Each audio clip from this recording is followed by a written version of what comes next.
There at the speed of bites, and we are live. Ladies and gentlemen, welcome to Creative on Purpose Live. These conversations are about flying higher and the difference only you can make. I'm your host, Scott Perry, author of Onward and A Compass Helping Advancing Difference Makers Live Their Legacy at Akimbo Workshops and at Creative on Purpose. You can visit creativeonpurpose.com to learn more. This season, we're drawing insight and inspiration from guests successfully embracing uncertainty, navigating adversity, and making things better doing work that matters. Let's meet today's guest. Rachel Thompson, welcome to the broadcast. Please tell our viewers who you are, what you're up to these days, and where can we go to learn more about the difference that you're making. So my name is Rachel Thompson. I am the founder, creative director, graphic facilitator, podcasting host at Daring Studios. I actually just today released a new podcast episode for my podcast called A Note of Daring, which you can find on Apple, Spotify, all those places. And I'm on Instagram and Twitter and many of the places at Rachel B. Daring. Yeah, so tell us, so in addition to all those other things, you're also the janitor at Daring Studios, are you not? The janitor?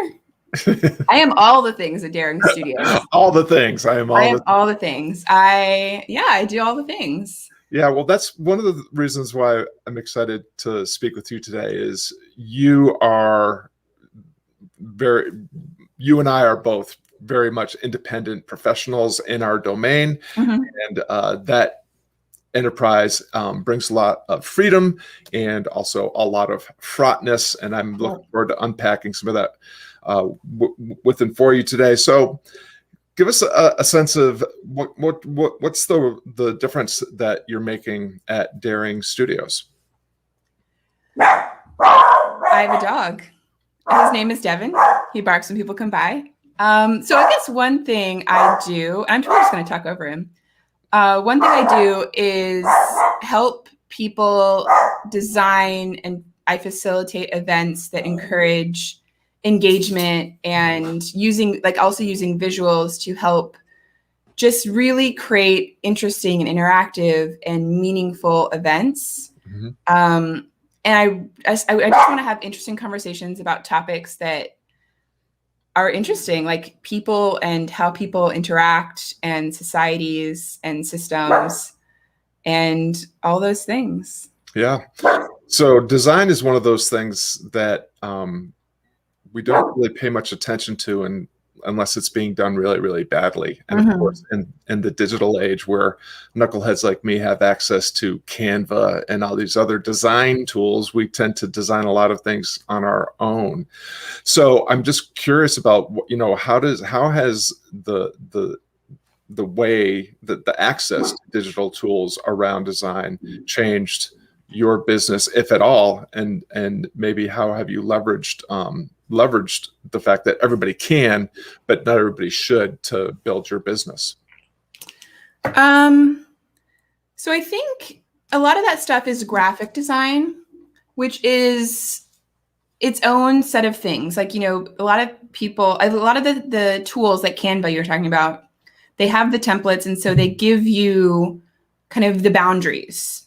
And so it's not a blank page. They give you templates and boundaries and things. So you can do pretty good work without knowing a lot or having a lot of things. I think the design work I do a lot of human-centered design, which is more about designing experiences in people. And that sometimes is a little bit more challenging because it's not as concrete, like a graphic and those design things, like those tools are, they're becoming more intuitive. And, so you don't have to know a lot of the coding and things like that. So I think that's those are designed to be user friendly or to be human friendly. But the people designing those things, you have to think about how is someone going to come into this? What is their need? Not necessarily their problem, what is their need and how can we help, provide an approach that gives them what they need, but not necessarily what they're looking for and what skills they're bringing, and how can we meet them where they are to get them where they want to go. Mm-hmm. And so I think that's really interesting, that kind of level of design where it's, the graphic design is one part, but, the design behind the user experience is another one. And that's where I'm really interested. It's like how these systems and experiences are designed to really understand the human need and then meet it. My dog is going crazy. I'm sorry about that. I totally understand. I have 2 cats that go bonkers every time I'm on Zoom because I'm paying attention to someone other than them, and they cannot abide. Well, one of the things that sounds interesting about the kind of design that you do then is that it's the kind of design that really can't be replaced by an algorithm or by an app, because when you're talking about human-centered design and creating a human experience with design, there's only one way that could be done, and that's by human beings, because it sounds like you're dealing more with things like connection, co-creation, maybe delight, and helping facilitate conversation. Am I reading that right? Yeah, no, absolutely. I love the timing of when my dog goes crazy. But yeah, no, it really is. It's not very replaceable because it's knowledge work, and it's addressing complex problems. I really like the difference also between complicated problems and complex problems. Complicated problems are like an engine, where it's kind of a finite number of things. Complex problems usually have humans involved. Like we're, in systems where like they just, there's infinite number of things. So is that at the heart of what's the hard part of your work, is the fact that that distinction between complex and complicated problems, and how do you go about navigating that level of uncertainty and adversity in your day-to-day? I navigate it by being okay not knowing, and just being where I am and knowing that I'm always learning, and I have my view or my perspective. I can see what I can see, and there's like lots of things I can't see, and also trusting that that I can solve what I can solve, or I can help in the way that I can help, but I'm not like the systems and the culture that we're in are made up of a lot of people, and I am only responsible for what I do and maybe sharing it, recently. So like the podcast and those things, I've recently been working on really sharing myself outside of myself so that I can put myself in a position to interact with people and to collide with people, and then to exchange ideas and learn and grow and maybe impact them. But also they can impact me. And I think I was a wandering thing there, but yeah, I think I just navigate it by leaning into it, doing what I can, and letting go of control a bit. Mm-hmm.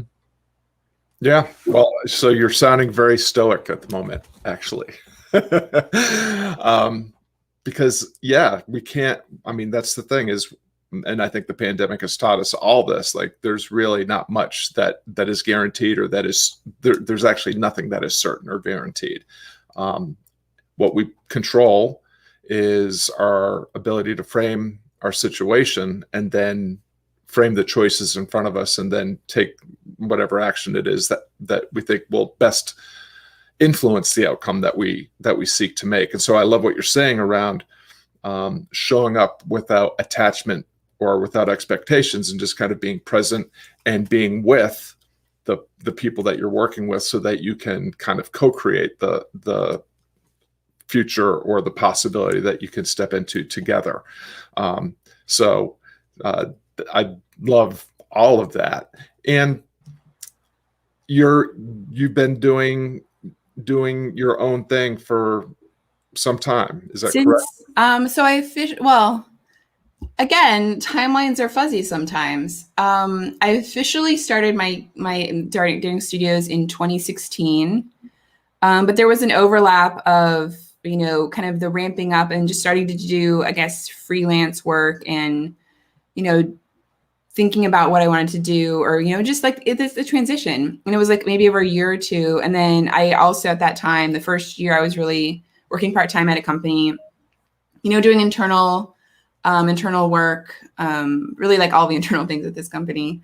And then, and then I at the end of 2016, like November, I guess quit the day job, as they say, and have been doing my own thing with my company of one, since then. Yeah. So I'm imagining that that things make a lot more sense from where you are looking back than they did at the moment looking forward.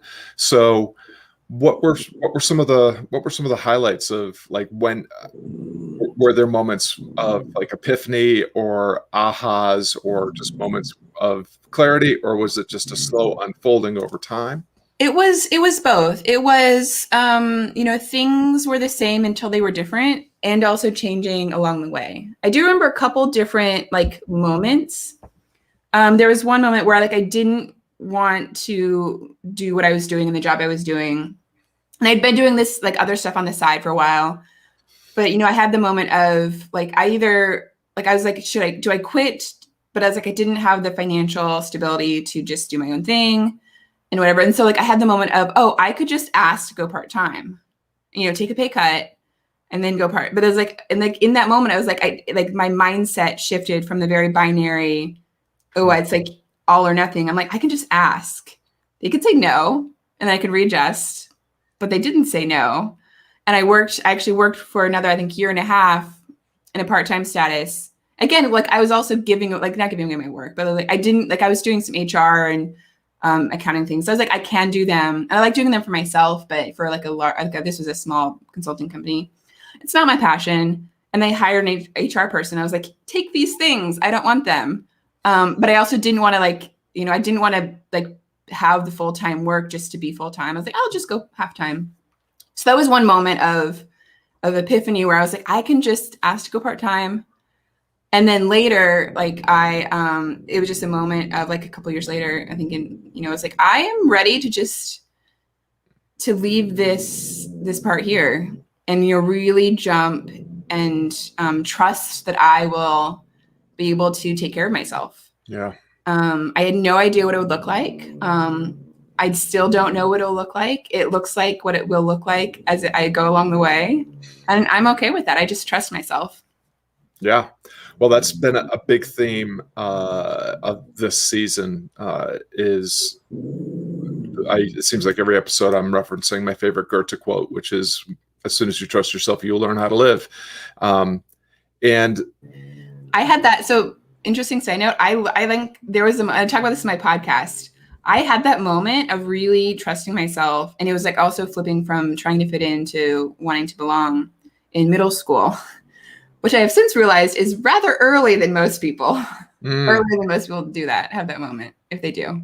Yeah. Well, I think the fundamental in the work that I'm engaged in a creative on purpose and working with, individuals, but also groups and institutions and corporations, when it comes right down to it, the bottom, when you're searching for what's the fundamental need that we're trying to fulfill here, it almost always boils down to worthiness or belonging or some combination of both. And I think worthiness and belonging are very entwined. And it's possible to go through your whole life and never arrive at a level of worthiness that really promotes your well-being, your health, your happiness. So if you were having that epiphany in middle school, kudos to you for sure. Kudos to anybody anywhere that comes to some solace around all that. And then the other thing is, there's trusting yourself and trusting your process. And it sounds like you were engaged in a process first, and that helped you earn the confidence and the trust in yourself that helped you then continue to tweak and iterate your process. And I love the moment where you asked, because that takes trust in both. Yeah. And also surrendering, okay, I'm going to, now I'm actually going to put out there, this is what I want. And that seems like a moment that must have been very empowering. It was, and it's funny, since then, I've also really embraced the idea of let other people tell you no. And like, not like, going back, like, I think I read this somewhere, but like, don't assume that someone can't pay for this thing or that they don't want this thing or whatever. Like, let them tell you that, which means you have to ask and, and test your assumptions and acknowledge that you have assumptions. And that's really going back to the design part of, I'm just always thinking about how do I want to design this thing going forward. And it's not like being like, okay, here is the thing on the end product that's final and polished. It's, what do I want the journey to look like? What do I want my day-to-day experience to feel like? And what do I need to put in place to support that? Yeah. Or what do I need to like stop doing to support that sometimes? Yeah. Well, so design, I mean, you're designing the conversation, designing that experience, the container, in which the conversation is happening. And the nuance there seems to be, so we occasionally at Creative on Purpose announce that it's Boldness Day or Courage Day. Like today's the day you're going to do the thing that you've wanted to do but put off doing. That doesn't mean like go ahead and call your best client and double your fees. I mean, that might be worth doing, and that might be, but you can craft the conversation so that it leads to the thing you want without just being like, I'm always really wary of people who tell you to practice courage exercises, like go lay down in the middle of Starbucks, or go to Dunkin' Donuts and tell them you want the employee discount on a dozen donuts. I mean, that's courageous, I guess, but I don't really get it. Well, I think though that's like, I mean, it depends on where your vulnerabilities are, because like your courage is where your vulnerabilities are. So like I some things like I'll do them. I'll just do this. Like it's not courageous for me because it's not vulnerable for me necessarily. Like it might be a little bit vulnerable and a little bit courageous, but like the like I'm releasing my first podcast, or like some of those things are like little things that like just hitting that button and like you're like, oh my god, oh, and like the feeling feels very vulnerable, and like, okay, then that means that the action is equally courageous. But sometimes you don't know what things will be courageous and vulnerable and what things won't be, because it's very person to person and moment to moment, and just what's important to you and what you value and what you really want. Usually I think it's the things you really want are the things that are the most vulnerable and the most courageous. Yeah. Totally agree. And I mean, fear, anxiety, imposter syndrome, all those things, they only show up if you're heading in a direction worth exploring. It doesn't show up when you're trying to figure out what to watch on next Netflix. That's there's no stakes. There's no jumping there. But yeah. Well, what's most of the people that are appearing on the broadcast this season, one of the other themes is learning from mistakes, and you cannot be doing meaningful work and not experience failure or things not turning out the way you might have desired. And so I'm wondering if there's a moment that you'd be willing to share where a mistake was made, a failure was experienced, things did not turn out the way you wanted, but there was either a lesson or an opportunity in that moment that helped propel you in your endeavor forward. I think that's a great question. And I never quite know, because I don't think I feel my mistakes as moments. I think I feel them as, again, it's like that you're doing a thing and then suddenly you're like, oh, this isn't what I want to do. And so you have to recalibrate. And so it's like a recalibration, but it's like, it's over time. So there's not a moment of, oh, like I made this mistake. It's, oh, I drifted in this direction, or I didn't have this boundary.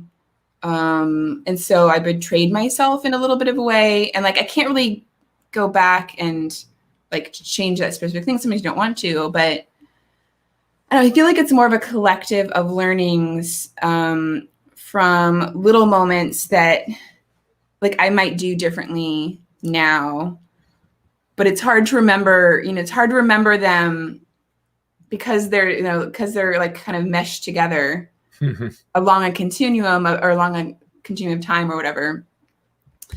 I think one thing that comes up for me is, and I don't know if this is about my process or sometimes I wish I would move more quickly, as in, you know, I think about things for a while, and then I think sometimes I have overthought things as opposed to leaning into action and doing things.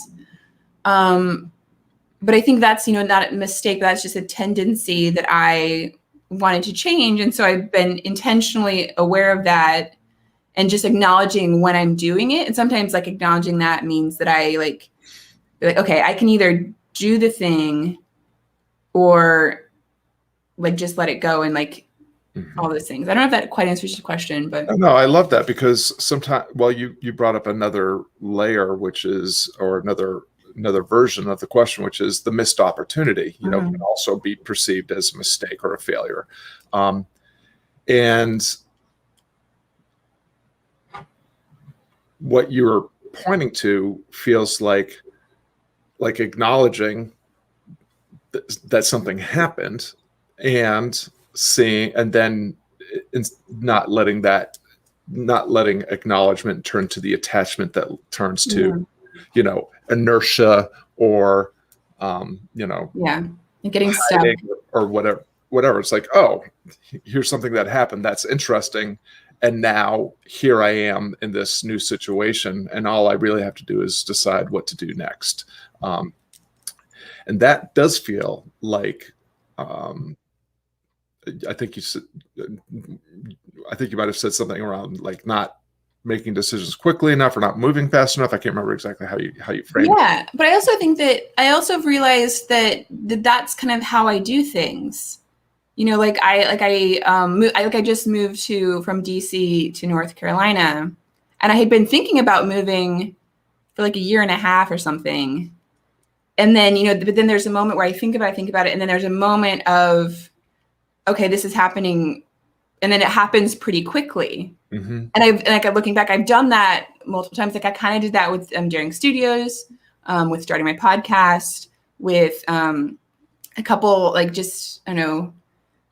Like I think about things for a long time, and then over a weekend, like I'm like, oh, I decided to do this thing.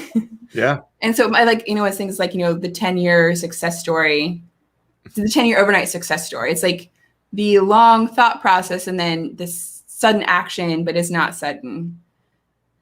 Well, and all the little actions that lead up to the big action. And so it's, it appears that things happen in an instant because in fact, they kind of do. I mean, because everybody else suddenly sees that something is happening. But for those of us that are in the arena, we're slogging away for the 10 years, and it just so happens that the audience appears in the 10th year and sees suddenly that something is moving in a different direction. So I really like that framing. Misfortune or mistakes or failure, whatever you want to call it, they're just more opportunities. They just have a different flavor than an endless string of successes. Which I don't think anybody really experiences. And another thing I like to think about is that most decisions are temporary. Like I could move to North Carolina, and I could then decide to move somewhere else. So most decisions are temporary, and I like that concept. Yeah, well, and it's all made up.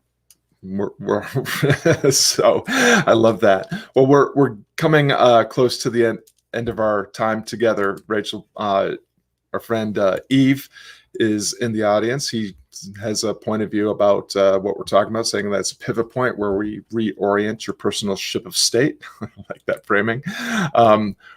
Lot of nautical references in my day today. I was talking to somebody else that was using nautical navigation flags in our conversation. So, oh, I love that. I also love mixing metaphors, like ship metaphors with house renovation metaphors. I feel like those are really good ones. Like ships and houses are really good, and landscapes are good metaphors with which you can talk about a lot of things. Yeah. Well, and it's so amazing how frequently mixed metaphors just then some like people intuitively understand them, and they're easy to then like they're very spreadable. Well, one of the things that the last question I always ask my guests is that, you know, you've already shared a lot of insight and inspiration for flying higher and the difference people want to make. But if there was just one last piece of advice that you had for listeners and people tuning into the replay that would help them fly higher and the difference that they seek to make, what would that be? I would say to design for the human, and the human might be yourself. To not try and, like, you know, you can strive to change maybe how you do things, but to not be like, I need to make decisions suddenly, like to design for who you are and what you want to go. And then to ask for the support you want and need, and to ask yourself first, what do you need? What do you want to do? And what do you not want to do? I love that. Things to put on your to-do list and then things to put on your stop doing list always sound like a good idea to me. Well, that's really a great place for us to start to wrap things up. And so we want to thank everyone for tuning in. Rachel and I really appreciate you lending us some of your valuable time and attention. We hope today's broadcast motivates you to lean into an endeavor that matters with greater curiosity and courage. You can learn more about Rachel Thompson at daringstudios.com. And of course, it's always great to see you at creativeonpurpose.com as well. Now take the insight and inspiration from this conversation and fly higher in the difference only you can make. Rachel, thank you so much for your time and for being with us today. Thank you. And I thank you for being here. I really enjoyed this.